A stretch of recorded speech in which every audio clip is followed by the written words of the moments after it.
Richard Colton hadn't smiled in 3 years. Not since his wife died.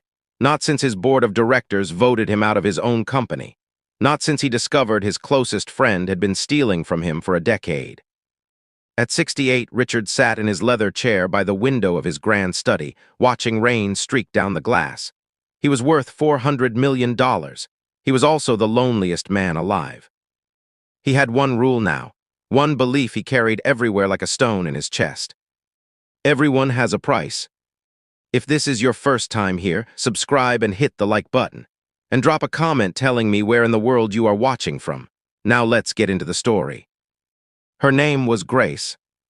She had cleaned Richard's mansion for 6 weeks, quietly, efficiently, without ever looking him in the eye. Richard had read her file. Husband gone, 2 jobs, one son named Marcus, 14 years old, honor student, no father figure. That Saturday morning, Grace appeared at his study door with her head slightly bowed. "Mr. Colton," she said carefully, "the school called a pipe burst. Marcus has nowhere to go. I tried every option. I'm sorry. He'll sit outside if you prefer." Richard studied her face, desperation dressed up as dignity. "Bring him in," Richard said flatly. He had a plan already forming. Richard positioned himself in the leather chair. On the side table, he placed his open wallet, 5 crisp $100 bills fanned out like a peacock's tail.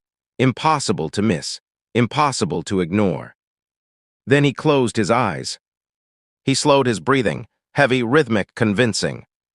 He heard Grace usher the boy in, whispering furiously, "Don't touch, don't speak, don't breathe wrong." The door clicked shut. She was gone to finish the east wing.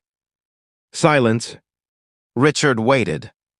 The boy, Marcus, sat somewhere behind him. Richard could feel the presence, young energy coiled and contained. 5 minutes passed. Come on, Richard thought. Everyone takes it eventually. Then he heard the chair scrape softly against the hardwood floor. Footsteps, slow, deliberate ones. Richard tensed. Here we go. The footsteps stopped directly beside him, right beside the table, right beside the money.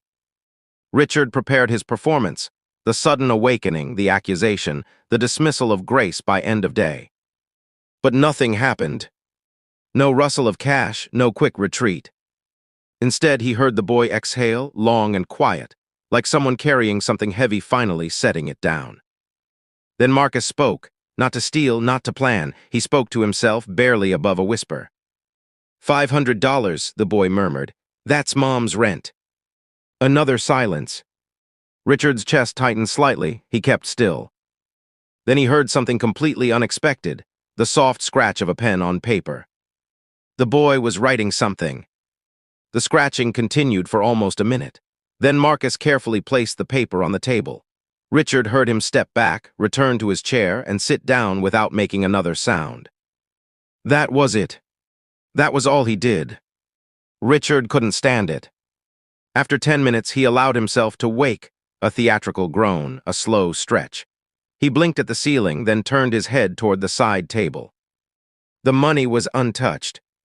But beside the wallet sat a folded piece of paper. Richard picked it up with a frown and opened it. The handwriting was neat, careful, practiced. "Sir, I don't know if you left this out on purpose or by accident. I didn't want to wake you. I didn't want to touch it either because it isn't mine. But I also didn't want to leave without telling you in case you woke up and panicked. Your wallet is safe. No one came in. I hope you feel better. You look tired. Marcus." Richard read it twice. Then a third time. He sat very still. In 40 years of wealth with accountants, lawyers, and bodyguards surrounding him, not one person had ever simply told him his money was safe. They'd moved it, hidden it, spent it, redirected it. This 14-year-old boy, whose mother earned $12 an hour scrubbing his floors, had been alone with $500. He hadn't taken a single bill. He hadn't even touched the wallet. He had written a note.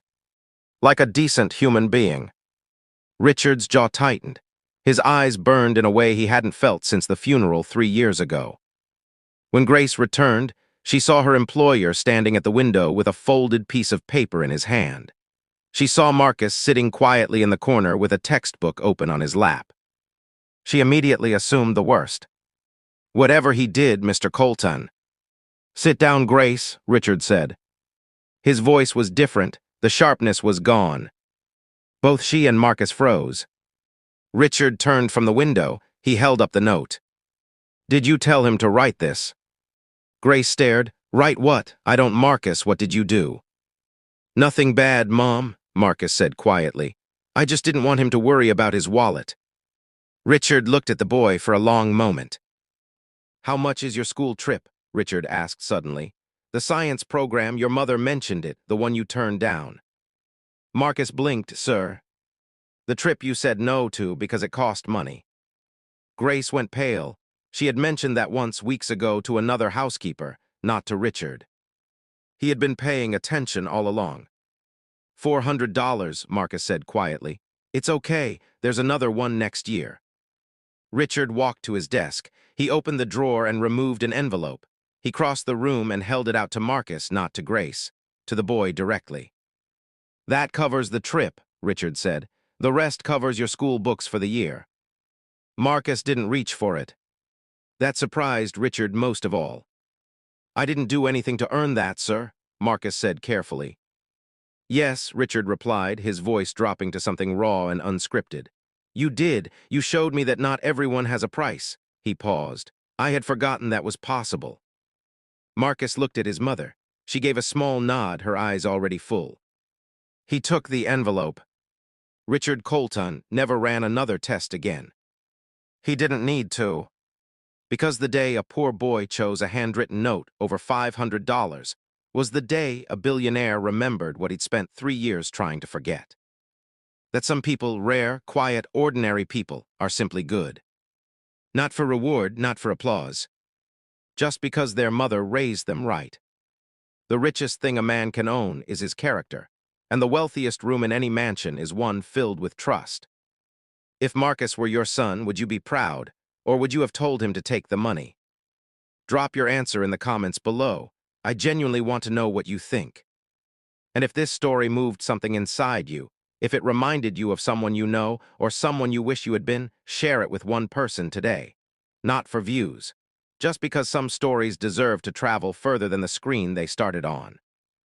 Before you go, think about this question and sit with it honestly. When was the last time you did the right thing when no one was watching? That answer belongs to you. If you believe kindness still exists in this world, and that ordinary people can change cold hearts, hit the like button. It costs nothing, just like Marcus's note cost nothing, but it meant everything. Subscribe if you want more stories that remind you what truly matters in this noisy, rushing world. We post every week, real stories, real lessons, real emotions. And to everyone who watched until this very last word, thank you. You are exactly the kind of person this story was written for. See you in the next one.